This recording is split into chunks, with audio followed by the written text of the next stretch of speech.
वह आपसे कोई यह पूछे कि आपकी जाति क्या है और आपको यह छूट दे दी जाए कि कोई फिक्स लिस्ट या मेनू नहीं है, आपके मन में जो आए या जो आपका सरनेम है वो खुद ही लिखा दीजिए, तो नतीजा क्या होगा?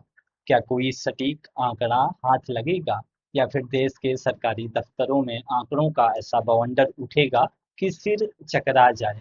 चौंकाने वाली बात यह है कि यह कोई कल्पना नहीं बल्कि ऐसा सच में हो चुका है। साल 2011 में जब देश में सामाजिक, आर्थिक और जाति जनगणना हुई और ओपन एंडेड यानी खुले सवाल का तरीका अपनाया गया, तो जातियों की तादाद हजारों में नहीं बल्कि सीधे लाखों में पहुंच गई।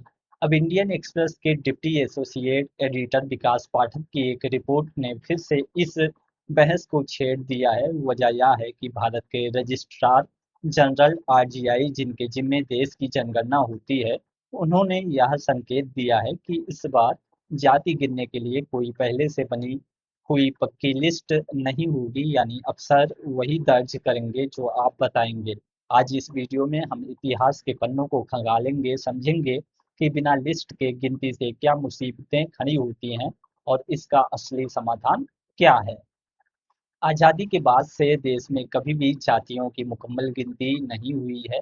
अब जब इस पर बात चल रही है तो सबसे बड़ा पेंच ग्राउंड लेवल पर आने वाला है। एक सीनियर आईएएस अधिकारी ने नाम ना छापने की शर्त पर एक बहुत दिलचस्प बात बताई। मान लीजिए आप अपनी जाति सीधे ना बताकर अपने उपनाम यानी सरनेम से बताते हैं।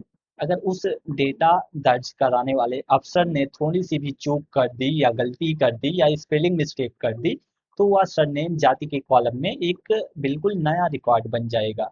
जरा इस खेल को गहराई से समझिए।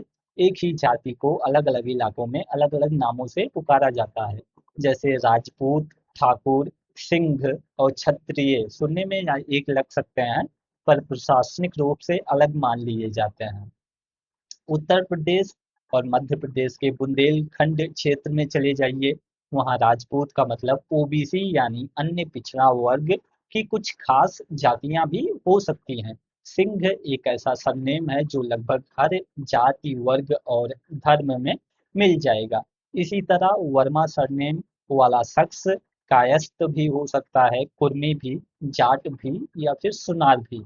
अब सोचिए, अगर कोई लिस्ट या कैटलॉग नहीं होगा तो इतनी बड़ी विविधता वाले देश में यह गिनती किसी पहेली से कम नहीं होगी।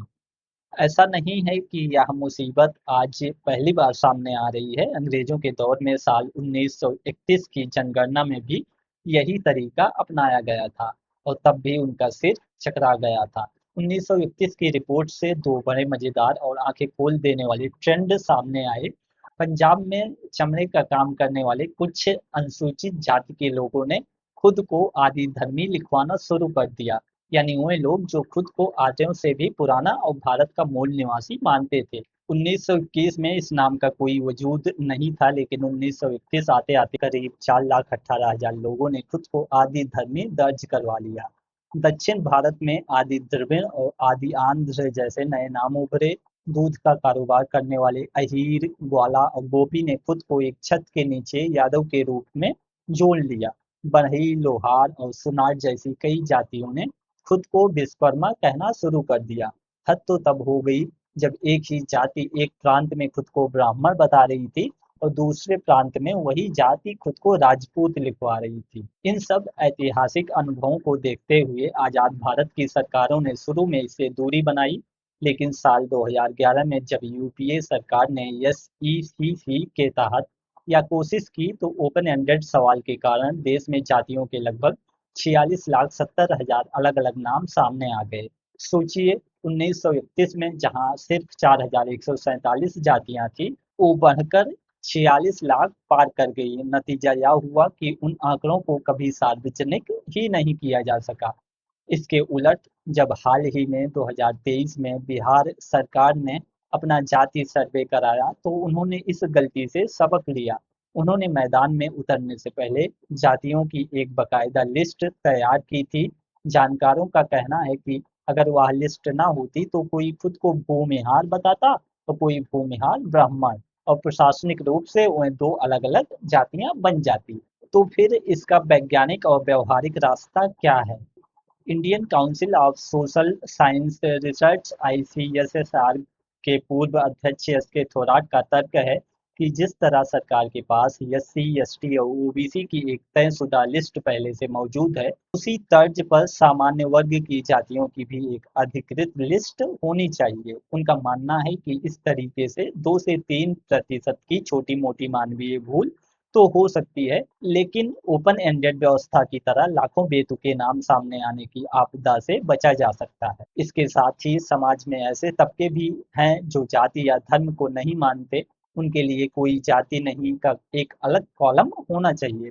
साथ ही वाल्मीकि समाज के प्रतिनिधि ओपी शुक्ला जैसे जानकारों का यह भी कहना है कि एससी और एसटी के भीतर भी सब कैटेगराइजेशन यानी उप वर्गीकरण पर विचार किया जाना चाहिए, ताकि आरक्षण का वास्तविक लाभ सबसे ज्यादा पिछड़ी जातियों तक पहुंच सके। जनगणना केवल आंकड़ों का खेल नहीं है, यह देश की नीतियों, सामाजिक न्याय और प्रशासनिक ढांचे की नींव तय करती है। बिना सोचे समझी प्रक्रिया से यह नींव हिल सकती है। अब आप बताइए, आपके अनुसार देश में जाति की गिनती का सबसे सही और पारदर्शी तरीका क्या होना चाहिए? क्या सरकार को एक फिक्स मेनू या लिस्ट के साथ उतरना चाहिए, या फिर हर किसी को खुला विकल्प देना चाहिए? हमें नीचे कमेंट बॉक्स में ज़रूर लिखकर बताएं। अगर आपको यह डिटेल एनालिसिस पसंद आया हो तो वीडियो को लाइक करें, और ऐसे ही वैचारिक मुद्दों के लिए चैनल को सब्सक्राइब करना ना भूलें। धन्यवाद।